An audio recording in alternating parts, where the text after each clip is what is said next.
Yo, good morning, Grand Rising Kings and Queens. You're listening to HL in the AM on Oak 93.5 WRLY Raleigh. As you can see, I'm Dolo in the lab today. Ashley had to go on vacation, so she's gone. And Rafiq's on vacation too, so it's just me, but that's cool. We're gonna keep the party started on this rainy ass Monday. Make you not even want to go to work, don't it? And I don't know why it's raining, man. I'm thinking it's because everybody's sad about the Cowboys getting their ass whooped last night. It felt good to me. Also, as we know, there's some news that we got to talk about this morning. Starting up, Kyle Rittenhouse, or as I like to call him, the white O.J. Simpson. Like, Kyle, it's hard to explain what he did. Okay, so basically, Kyle Rittenhouse, for those who don't know, was the person, a 17-year-old kid, grabs an AR-15 assault rifle. He lives in Kenosha, Wisconsin. Drove all the way.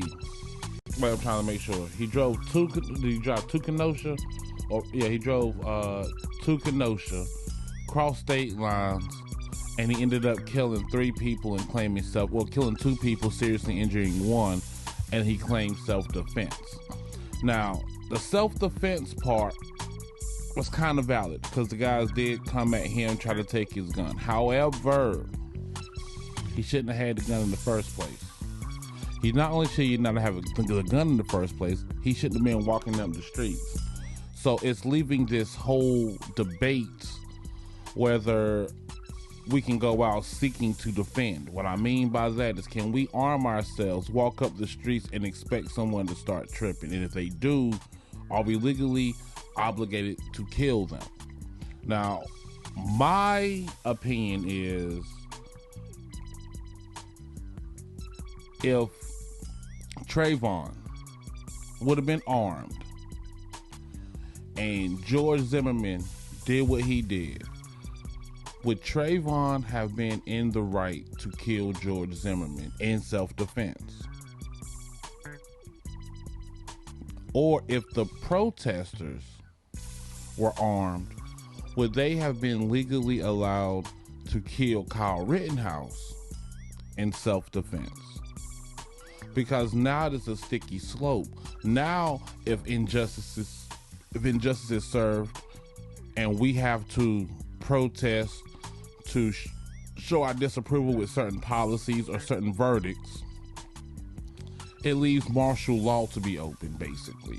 It allows that any person can just arm themselves and start shooting at people who are peacefully protesting, claiming it was self-defense. So the ramifications of this whole trial is leaving me to be a little jaded, a little hot about it. I'm not gonna lie, I'm a little pissed about it because, of course, no, he did not kill black people, but he killed people that were allies to black people. It's almost like he was killing nigger lovers. I don't know, y'all gotta tell me what y'all think in the chat, because I'm feeling some kind of way about this verdict, man. And I want to know what y'all think, how y'all are feeling right now. We still have the Ahmaud Arbery case to watch, and I'm watching that one closely because that one has a little bit more importance than this one. But this one is still valid as important. It has importance. It's not as important, but it's still an important decision because it leaves you to understand that your rights can be taken away from you by a 17-year-old with an AR-15. But anyway, I got some more jams. Y'all keep it locked. Yo, and that was that breakdown with Mariah Carey and Bone Thugs and Harmony. It is 7:29 past the hour. You're listening to Oak 93.5 WRLY Raleigh. Man, hey, so P, thanks for saying that. Paul, just in case y'all not in the chat room with the 157, he stated that the prosecutors messed all this up. He said wrong charges, making mistakes, pissed off the judge. It looked like a game that was being thrown. And I could not agree more. What if the whole prosecution team was throwing the case so that he would get acquitted? I mean, it's not far out, like, because like the thing was, I've seen a lot of mistakes before in trials. I mean, I'm not going to act like people are just not able to make a mistake, but the amount and the severity of each mistake by the prosecution team does seem to be a bit calculated. So, if you don't know what we're talking about the Kyle Rittenhouse case, where a vigilante, basically, a vigilante is defined as a member of a self-appointed group of citizens who undertake law enforcement in their community without legal authority. Basically, what Kyle Rittenhouse did. But the thing was with him is that, like Paul has said in the chat, it seemed as if they threw the case just to get him acquitted. It seemed like everything was working to get homeboy off, because I've never seen the prosecution that slack in any other case. So I'm thinking, just like P, yo, they threw that case, man. They wanted him to get off. I mean, once he got off, like Nicole said in the chat, they offered him internships. Dude went from being on trial facing life to a job. Even OJ didn't get a job when he got off. This dude, those fake tears, man, this dude cried 3 tears in a bucket, literally. I don't know, man. I'm feeling some kind of way about this one, bro. Because it seems like justice is only served when black people are the ones that have to be punished. But, like, these white dudes be getting off left and right, especially when they do stuff that gathers attention, nationwide attention. Casey Anthony, this dude. I mean, the list goes on and on. I'm not going to sit here and talk about every guilty white person that gets off. The only black person that I've ever seen guilty to get off was OJ. That's why Kyle Rittenhouse is the white OJ. Both killed 2 people and got away with it. And I mean, this dude shot him on camera and got away with it, man. But I don't know. I think I'm done talking about Kyle Rittenhouse, man. Prayers for the families of those lost. But the rest of it, like, I really hope a sinkhole swallows up Kenosha, Wisconsin.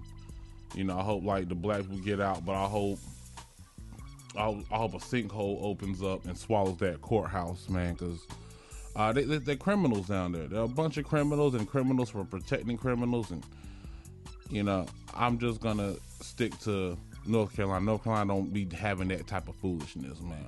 Also, in later news, Young Dolph's murderers, their getaway car was found abandoned in Memphis. So there might be a few steps closer to finding out exactly who killed Young Dolph, based off of the car that was found, that was used in the murder. So we're gonna keep our eyes posted on that. They know some suspects. They haven't released the names, of course, not to jeopardize the investigation. But it looks like they're just one step closer to finding the murderers, because they murdered another black man. I'm just as mad about that as if it was Ahmaud Arbery and those 3 white boys. Now, before the music break last time, or as I brought up Bobby Brown, I had to bring up last night's American Music Awards performance. Now, I typically don't watch these American Music Awards, the Grammys. I typically don't watch those. However, Chloe Bailey had a thong on and the booty was looking nice. And then right after Chloe Bailey did her little performance, which was fire, because of course Chloe Bailey is a bad, and I'm trying to realize, I was feeling bad about it because Chloe Bailey's so young. I saw her as a baby growing up, and now she's like this fine ass woman. But after her performance, they announced something that I've always wanted to see, and that was a battle between boy bands New Edition and New Kids on the Block. See, if you're an 80s baby like me, people used to talk about it, but we never actually got to see it. Who's the better group? New Kids on the Block, New Edition, right? Everybody, we always had that kind of, New Edition New Kids on the Block was nothing but a rip-off of New Edition. We heard all of that. And last night on the American Music Awards, they had the battle for Boston, New Edition versus New Kids on the Block. And I was for that. I had to see it because I had to see New Edition whoop up on New Kids on the Block, because I always knew New Edition was better. So the number one, it wasn't even a close battle. It wasn't even close. New Kids on the Block was like, they were so bland. They ain't had no dance steps. They were just, and the same way they were back in the 80s. But then that New Edition group came out with all 6 members, Bobby on one end and Johnny on the other end, and the rest of the members in the middle. And when I tell you they shut it down, the boys shut it down. It was like watching, like, it made me feel better about Tyson Fury beating the hell out of Deontay Wilder, because we got one back. Because, like, they performed their asses off last night. They took home the gold. They took home the victory. Man, they had New Kids on the Block singing back up to If It Isn't Love. Because when they hit If It Isn't Love, it was pretty much over. It was over when they sung Can You Stand the Rain. But then when they hit that If It Isn't Love and had the New Kids on the Block singing back up to it, it was something to see. So if you have the opportunity to play it back, go ahead. You will not be disappointed, because the joint was amazing. That's all I can say about that. Like, I mean, I ain't gonna say it was amazing, but you know, it was good for what it was. Let's put it like that. Like, it was some fire. Man, but we got jams on top of jams ahead of y'all today. Don't hit me with none of that light skin stuff, Paul, because I already see that big ass head starting to spin. You stay in the chat with that, because I know how you get. But yeah, we got jams on top of jams this morning. We got some B.I.G., some Outkast, some Little John. You know, it's gonna be one of them days. So y'all keep it locked. You're listening to HL and the AM on Oak 93.5. Yo, that bass drop never gets old. Yo, so that was I Got 5 on It by the Loonies. Yo, so what's popping off is, I think in Wisconsin is the new Florida, yo. So over the weekend, of course, in Waukesha, Wisconsin, they had a Christmas parade. That Christmas parade was crashed into by a speeding SUV, killing 5 people, seriously injuring 40. What is in the water in Wisconsin? That wouldn't happen at the Raleigh Christmas parade. Now, you wouldn't have crashed into Shaw University's marching band. I promise you that. And if you would have crashed into Shaw University's marching band, you wouldn't have had to call the police for the person driving the car. You would have had to call the police for the Shaw University marching band whooping that dude's ass. But anyway, so that's what's going on over there in Wisconsin. I'm sick of Wisconsin now. You know, I don't know why, but I'm just like, number one, it's the ugliest state to drive to. If you've ever driven through Wisconsin, all you see is brown on both sides of the road. It was the most miserable 8 hours of a trip I've ever taken before in my life, was driving through Wisconsin. Now, in entertainment news, Fat Joe and Remy Ma are next up to host the Wendy Williams show. The rap duo announced that they have been tapped to temporarily host the show for 2 days during Thanksgiving week, which is this week. The pair has planned to put their own spin on things like hot topics and other classic segments from the show. Wendy Williams is reportedly dealing with some serious complications from Graves' disease and her thyroid condition. The talk show host remains under medical supervision and meets with a medical team on a daily basis. As you know, I got Wendy Williams jokes, but I don't want her to die, because then I gotta write new jokes.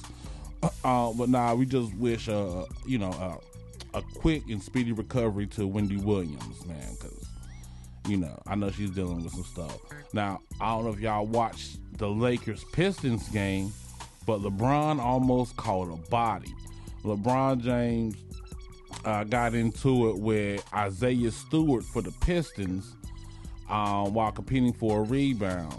I mean, it got a little heated. They both got ejected from the game. You know, nice to see LeBron still got a little heart, you know, because the Lakers, man, at least if we lose the game, we'll win the fight now. I'm cool with that. That's how the Raiders go, because we got our asses whooped, but we ain't need to fight. So, you know, shout out to LeBron for holding it down for LA. putting your hands in a dude's face. That's what's up. That always works. Fetty Wap, as you know, Fetty Wap was arrested for drug possession. And he finally said, he released a statement that loyalty can be both a great trait and a deadly one. Choose wisely with who you stand with, but never change what you stand for. Never bend, never fold. Head up like a nosebleed. I'm on borrowed time. That's what he basically said. So if you take that apart, he basically saying, look, man, I've been rolling with some foul niggas and now look at me, I'm messed up. But hopefully he gets out of it. They found like 1.5 million in cash, 100 kilos of like opioids, crack and cocaine. I mean, dude got caught up now. Dude got caught up and he's looking at some serious time with that type of possession, so keep Fetty Wap in your prayers. I don't know. If you praying for Fetty Wap, you done seen a bad day. But also, I want to give a shout out to my peoples that's in the chat. We got Tehran, we got Paul, the comedy DJ bartender, Kofi, what's up, Nicole, Ashley P, Deshay, Quana Deshay, Aisha. Did I miss anybody? I don't think so. So anyway, got some more jams for y'all. Y'all keep it locked after the weather. And that was that Rick Rose running the streets after Put It On by Jeezy. You're listening to HL in the AM on Oak 93.5 WRLY Raleigh LP.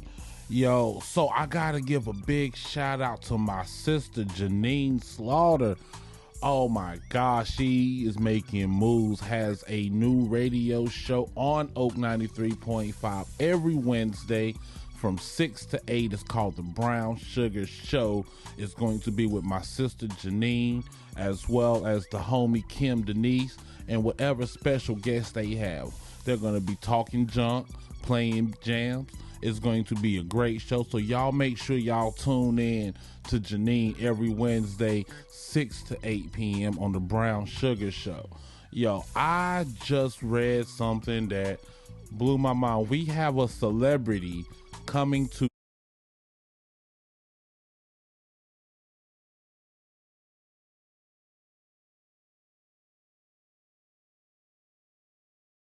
North Carolina, and I don't know if y'all are aware of this, but the Tiger King himself, Joe Exotic, has been moved from Fort Worth, Texas to Butner Prison in North Carolina after a cancer diagnosis. Prayers up for Joe Exotic. Hope you get better. But welcome to North Carolina, the Tiger King himself. I want to get in touch with him, see if he'll call into the show. So guess what? I'm going to write a letter. I can't even spell, but I'm going to write a letter to Joe Exotic, see if I can chop it up with the one and only Tiger King. Keep posted. I'll let you know what comes out of that. But yeah, welcome to NC. Also, Snoop Dogg is dropping a lullaby album for babies. I am not making this up. Snoop Dogg is going to be working with Rockabye Baby, a music company known for making instrumentals for babies, covering music from other hip-hop favorites, is now going to have samples of his songs, Drop It Like It's Hot, Gin and Juice, Sensual Seduction, and others. All 12 tracks will be released later, and the album is set to be released November 29th. Now, if you get this album for your kids, that is bad parenting, because you do not want your toddler walking around the house talking about some gin and juice.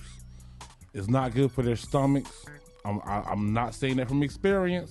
I'm just thinking that I don't think you want to be giving your baby gin and juice. So keep an eye on out for that. And then also on Hulu, there was a documentary about Janet Jackson having her boobie ripped out on stage at the Super Bowl by Justin Timberlake. How do you do 2 hours of oops? Like, that's it. I mean, but they're making this whole big documentary about it. It's about her career and the struggles with her career after that fateful day. So I'm definitely definitely invested into that one. I've been watching Power, the first episode of season 2 of Power Book 2 Ghost. That's a lot to say. Power Book 2, episode 1 of season 2. And guess who's in it? You finally see Redman and Method Man reunite on the screen. It was a great moment, great scene. You have to check it out. Also, the season is getting pretty good. I'm not even gonna cap. The first season was first episode, it introduced a few new characters, and a little bit more focus on Rashad Tate. I want to see how he's gonna weave into the fabric of the show. Power has one of the best writing staffs I've seen in recent history as far as a TV show. So I'm ready to see what the writers do with this Power. You know what I'm saying? What else is there to talk about? Nothing. So guess what I'm going to do? I'm going to play some more jams. I got some Duffel Bag Boy. I got some Pastor Troy, some J. Cole, some Jay. You know what it is. Keep it locked. Yo, and that was Let's Ride by Montel Jordan. I almost called him Montel Williams for a second, man. So, I don't know if y'all ready for this, but the movie Bruised, starring Halle Berry and actually directed by Halle Berry, is in theaters now and will be released on Netflix November 24th. I can't wait to see it. I recently saw Will Smith's movie King Richard. Yo, I don't know how I feel about that movie, man. I'm gonna tell you, it was like, it's cool, but it didn't really. It was like Pursuit of Happiness with tennis rackets. Like, it was mostly about Will Smith. You saw, like, you know, they mentioned the Williams sisters, Serena and Venus, and of course their success up to their teenage years. But it really didn't show much. It was just a drama. It was just it was good, but it wasn't, because it was boring. It was just like I said, it was like watching The Pursuit of Happiness. You know, it was just, and Will, he ain't got no good country accent. I could have played Richard Williams better than Will Smith because of that type of dude that he was. He had the country accent and things along those lines. And Will Smith, I mean, it was Will Smith, so what can you say? Everybody watching the Will Smith, and if Henry Boney in it, ain't nobody gonna want to watch it. But Will Smith, it was the movie was overall decent. You know what I mean? I would recommend watching it. Just don't expect to see like a sports movie. Like, I was expecting a sports movie that was, had some sports scenes in it, some of the good matches that they participated in, watching them win a doubles match, things along those lines, and it just didn't meet my expectations. Now, who am I? Nobody. So, take a look for it yourself. Let me know what y'all think. If you've already seen it, what were your thoughts on the King Richard movie? I'm really curious to see what other people thought about that movie, because me personally, I'm not a fan. I don't know if y'all been following, but Zack Stacy has been released from jail, posting a $10,000 bond, and now the girl that he was beating up, Kristen Evans, his ex-girlfriend, she went public, did an interview on a Florida area TV station, says that she fears for her safety. They were hoping that the bond would be raised and that he would be electronically monitored if he's out of jail. None of that's happening. Zack's out, and she's worried that he's going to turn into OJ. So I don't know what's going on with them. Hopefully they reach some peaceful, some sort of thing that doesn't result in violence. Because, I'm not a proponent of violence, and I do believe in protecting our sisters, even though I don't think she's a sister. So I don't have a dog in the fight, and I'm not even a Jets fan. Future recently received a diamond plaque for the Life is Good single he made with Drake. So Future is officially a diamond selling artist. His manager, Dwight Elder, hit Instagram and posted a picture of the superstar receiving his award for his single Life is Good with Drake. So congrats to Future for reaching diamond status. For those who don't know, diamond status is when you sell 10 million albums. 10 million. Not 1 million, but 10 million gets you diamond. Shaggy is a diamond artist, so I'm not saying it's that much of an accomplishment. But you know how it is. Everybody wants to celebrate, and he should celebrate, because selling 10 million albums is an accomplishment in its own right. So shout out to you and congratulations to Future. Wale split from his management team. We're going to have to talk about that a little later, because some more jams are coming your way. I got The Weeknd, I got some J. Cole, I got some Kendrick Lamar. Y'all keep it posted. It's time for some newer music. Yo, so I got to say goodbye before the time runs out. It was a pleasure entertaining y'all this morning. Appreciate each and every last one of y'all for listening on this rainy day. I know y'all got things to do. Go to work. Be great, but be petty. Don't let nobody get away with none. If they disrespect you, disrespect them back.